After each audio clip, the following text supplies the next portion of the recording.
Pessoal, tudo bem com vocês? Fraga da Nátria Topografia e mais uma vez um vídeo a respeito de um assunto importante como a questão da compra da chácara. E eu vou pegar obviamente o exemplo aqui do Cristiano Mendes porque é um vídeo que deu bastante visualizações e é para explicar para o cidadão comum pequenos tópicos. Tem 3 pontos desse vídeo que são pontos altos para não deixar o vídeo muito longo. Então vamos lá, o primeiro deles, ó, tem a seção aqui do minuto 1 e pouco, onde ele está falando sobre muito cuidado ao comprar sítio ou chácara às margens da BR-116. Vou reduzir aqui e vou dar play. Vamos lá e playzão. Porque ali eu disse, pronto, agora consegui aqui realizar minha vontade e conseguir a chácara que eu tanto sonhei, que eu tanto queria comprar. E de repente veio um balde de água fria, o famoso balde de água fria em que põe tudo pelo ralo, né? Joga teus sonhos assim todo pelo ralo de uma hora para outra. Mas que agradeço demais a Deus, inclusive, porque eu tive a oportunidade de pesquisar, de abrir o olho, ir a fundo no negócio e ver de que eu estava caindo, era numa tremenda de uma roubada. Bom, já vou parar aqui para tecer o primeiro comentário. Muitas áreas vendidas por corretores e por imobiliárias, e vejam bem, quando eu cito isso eu não tenho ranço, eu não tenho raiva de todos os corretores, nem de todas as imobiliárias. Claro que não. A minha cidade é mesmo Natal, não moro mais lá. Novo Hamburgo é a cidade que per capita, para quem não sabe o que é per capita, é a quantidade de vendas por habitante, é a cidade que mais vende e compra imóvel do Brasil. Vende mais do que São Paulo, per capita. Então imagine, uma cidade com seus 300 mil habitantes, a compra e venda de imóveis aqui é frenética. E o porquê isso ocorre? Também tem a ver com a questão do... Na verdade, isso que influenciou o aumento de imobiliárias e corretores avulsos, tá? Porque é um mercado que foi muito aquecido nos anos 80 e porque é uma cidade meio que dormitório hoje em dia. Em outra época ela já foi muito pujante, agora ela está vivendo um outro momento e as pessoas precisam de um local que remeta a uma cidade grande, onde tenha todas as conveniências de shopping, cinema, recursos, e também existem hoje muitos hospitais aqui nessa região. Mas o pessoal ainda quer aquela pegada de interior, que tu consegue ir pra rua e não ter tanto movimento, exceto pelo final de semana. Então, é o famoso êxodo rural que está ainda refletindo aqui, mas que um dia isso vai acabar. Mas o que eu tenho que pontuar a vocês eu tenho já um outro vídeo que eu vou deixar num card aí acima, aliás, pra cá. Ih, não vou acertar o lado nunca. Então pra esse lado aí, pra quem tá me vendo. Onde esse vídeo eu já teci comentários numa área que era vendida em Maquiné, se eu não me engano, que é a região próxima à parte costeira, próxima à praia. Quais os erros lá da área que eu vou apontar nesse vídeo? Uma área de aproximadamente não me lembro se era 20 mil metros quadrados, ou seja, 2 hectares, né, que é o que a legislação permite, e mais à frente o Cristiano cita isso, ou se ela era de 2 mil metros quadrados, eu não lembro agora. Só que ela estava muito às margens da BR. Tem a questão da faixa de domínio. E para piorar, nessa área passam 2 fios d'água. 2 fios d'água, enfim. O que acontece? Quando tem recurso hídrico, eu não tenho atribuição para apontar que tipo de recurso hídrico é. Então eu não posso dizer se é sanga, córrego, nem nada. Porque eu, como técnico em agrimensura, né, não tenho atribuição para citar e também não me atrevo a querer denominar. Mas assim, é uma água considerável a que percorre o pátio, né, da pessoa que está vendendo a área. Só que é óbvio, essa área já apareceu desse corretor, né, que trabalha de maneira avulsa, ele não tem uma imobiliária, pelo menos acredito que não. E não estou aqui para criticar o trabalho do cara como pessoa que está tentando pagar suas contas. O problema é que ele está tentando colocar na mão das pessoas um abacaxi, um pepino, que é o que o Cristiano está citando. Porque essa área, devido a esses 2 cursos d'água, torna a área quase que na sua integralidade uma APP. E vejam bem, ele aqui às margens da BR quase que comprou esse sonho que seria um pesadelo, que teria quase que as mesmas grandezas de ter recurso hídrico. Porque é uma área que pertence ao DENIT, que é o Departamento Nacional de... Não lembro o que é o I, mas eu sei que o T tem a ver com trânsito. Ou seja, essa faixa de domínio pertence à União, pois a União, que é a dona, a União é a Federação, Brasil, é o detentor dos poderes do DENIT. Então é uma área que ele compraria e que muito em breve ela seria tomada pelo DENIT. Ou seja, ele compraria uma área que não é de preservação, mas é uma área que já pertence à União. Vamos ao outro ponto alto aqui do vídeo. E vamos lá. Eu tenho que aumentar para dar play.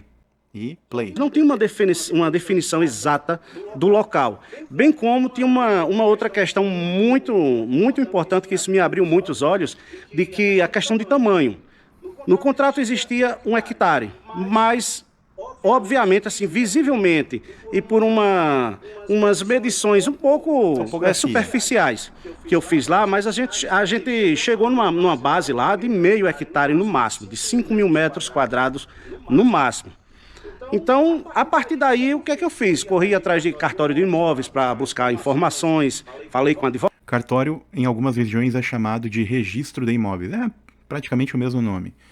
E aí também tenho vários comentários a tecer, ou seria quase que algumas críticas quanto a isso, mas é bom deixar para outro vídeo, para esse não ficar muito longo. Mas registradores, os que assinam como responsáveis, eles lhe dão fé pública, eles lhe dão a validade do documento assinado.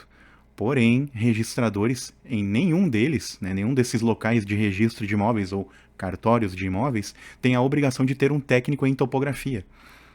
E este é o detalhe que eu faço uma ressalva. Como eles não têm a obrigação de ter um técnico, eles aceitam o que qualquer técnico informa. Logo, qualquer papel de pão que tenha assinatura de um técnico tem validade cartorial, mesmo sem que tenha alguma pessoa lá para conferir se aquilo realmente está correto. E é aí que está o pepino do Brasil. Mas vamos deixar o homem falar aqui. Agora vamos para a parte 3. E aí, em cima disso, eu finalizo o vídeo com algo bem interessante a vocês. Eu espero que quem chegou até aqui fique até o final, porque é importante a minha dica no final. Vamos lá. Coincidência, uma das visitas que eu fui, até levar minha esposa, meus filhos, né, para a gente ver lá direitinho, novamente, mais uma vez o local, eu me deparo com uma pessoa de que me alertou nesse quesito. Você sabe que o sítio, essa chácarazinha aqui, está às margens da BR, então tem que ver a área do DENIT, como é que é a legislação daqui do município. Eu acho que ele não quis citar, tá? Até porque já termina aqui o comentário, o dele, né? A parte importante. Provavelmente é um técnico em agrimensura, um engenheiro cartógrafo, ou talvez um engenheiro civil, que deu esse alerta para ele. E vou dizer para vocês uma coisa, eu como técnico em topografia, várias vezes deixei de fazer levantamento, perdi, no caso, o valor que a pessoa ia me pagar, porque isso não ocorreu 1 ou 2 vezes. Deve ter acontecido em 10 anos de topografia umas 200 vezes, entre os vários orçamentos que eu prestei a alguém. E aí, o que eu tenho a comentar com vocês é, eu dizia a verdade para as pessoas, logo eu não era contratado. Primeiro, ou por daqui a pouco jogar sal em cima do sonho das pessoas, e elas, não vou contratar esse cara, parece que ele está trazendo mau agouro para minha compra. E aí o que acontece? Outro técnico, né, mal intencionado na minha opinião, ou que realmente não sabe nada a respeito de lei básica, que não estudou isso nas aulas de legislação e de direito imobiliário, que a gente tem isso perante o curso. Então assim, ou é mal intencionado, mau caráter, ou realmente faltou essas aulas, então não tem culpa de não saber. Aí simplesmente vai lá e vende um serviço e não dá o toque, como a gente fala, para o cliente. E às vezes é o próprio cliente também que ouve isso como uma coisa negativa. Esse cara não, ele tá, sei lá, não seria inveja o nome disso, tá? Mas não curtir a energia do cara. Às vezes é isso que a pessoa pensa. E acaba não questionando de onde a gente tirou essas informações. E eu já falei para muita gente, olha, se tu tem apenas uma promessa de compra e venda e acha que isso tem validade jurídica quanto à compra da tua área, se tu não tem uma matrícula no teu nome, matrícula, diferente de escritura e completamente diferente de um contrato de promessa de compra e venda, que é uma outra coisa. São processos antes de tu realmente te tornar dono. E assim, vendo esse vídeo, né, não vou colocar ele na integralidade porque eu recomendo que vocês visitem o canal do Cristiano Mendes com 2 S's no final. Tem alguns conteúdos lá bem interessantes, mas é óbvio, é a visão de um civil comum como vocês aí do outro lado. Agora, a visão de um técnico que várias vezes enfrentou situações de embaraços jurídicos por conta de civil comum, que eu também, no momento em que eu não exerço minha profissão, eu sou um civil comum que nem vocês, que também tem o sonho da casa própria, do sítio, da chácara, da fazenda, seja lá o que for. Eu pago aluguel hoje. Porém, por causa desse meu conhecimento, em alguns percalços até mesmo da locação, eu sei onde eu posso pisar, o que pode fazer e o que não pode.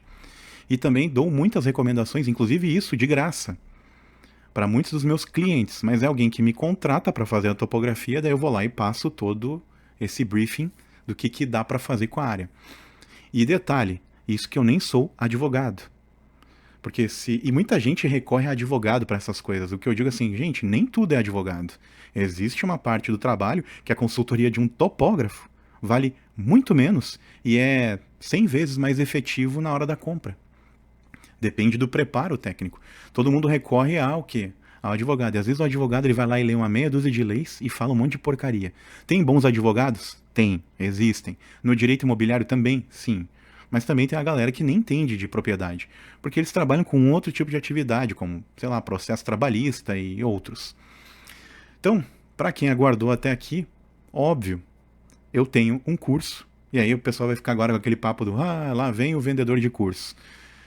Bom, o que eu tenho a dizer para você que daqui a pouco esbravejou, bufou, ficou triste com o que eu falei? Esse curso pode, assim como neste episódio, te tirar de um embaraço jurídico, onde tu vai investir na área, aliás, investir não, tu vai perder dinheiro literalmente. Aí tu vai ter uma incomodação jurídica para resolver, porque daí tu vai tentar recorrer a uma coisa que desde o começo, se tivesse comprado o meu curso, não cairia nesse desgosto, não cairia nessa vala. Outra, o próprio conteúdo dele, do Cristiano Mendes, já é, vamos dizer, que um certo amparo quanto a isso. Agora imagina tu juntar o conhecimento dele com a de um técnico e somada a um advogado do direito imobiliário. E mais uma pessoa que trabalhou mais de 10 anos no ramo imobiliário, em pelo menos 3 imobiliárias diferentes, e que viu situações estapafúrdias por um advogado não ler uma matrícula, pela empresa, que é imobiliária em questão, não ler a matrícula por completo, e verificar lá que havia uma das revisões que foram assinadas em registro, cartório ou tabelionato, dizendo, estipulando regras de que aquela venda daquela área não poderia ocorrer em tal situação. E mesmo assim o pessoal não leu e tentou vender. E aí passou por uma situação constrangedora, onde uma das partes havia dado o sinal de compra de mais de 20 mil reais.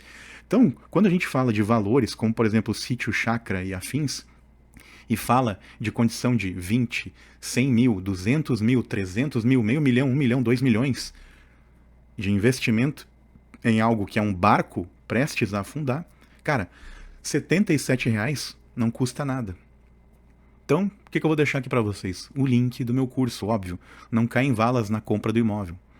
Ele é um curso acessível, vale menos do que uma pizza, e com ele, muito do que eu falo ali te tira desse tipo de problema, desse tipo de embaraço, dessa situação constrangedora, vexatória e que é extremamente prejudicial para o teu futuro, para o futuro da tua família e ao teu patrimônio. Então, assim, se parar para analisar com esse conteúdo rápido, é um curso acessível e com informações extremamente eficientes e importantes, tu não cai nesse tipo de desgosto. Então, o que custa, ok? Te vejo lá no curso, nas aulas e também em outros cursos que eu tenho, se você é um aspirante acadista na parte da serralheria, parte moveleira, arquitetura e afins, existe uma série de cursos aqui que podem te levar para alçar voos maiores dentro do ramo dos projetos. Forte abraço a vocês.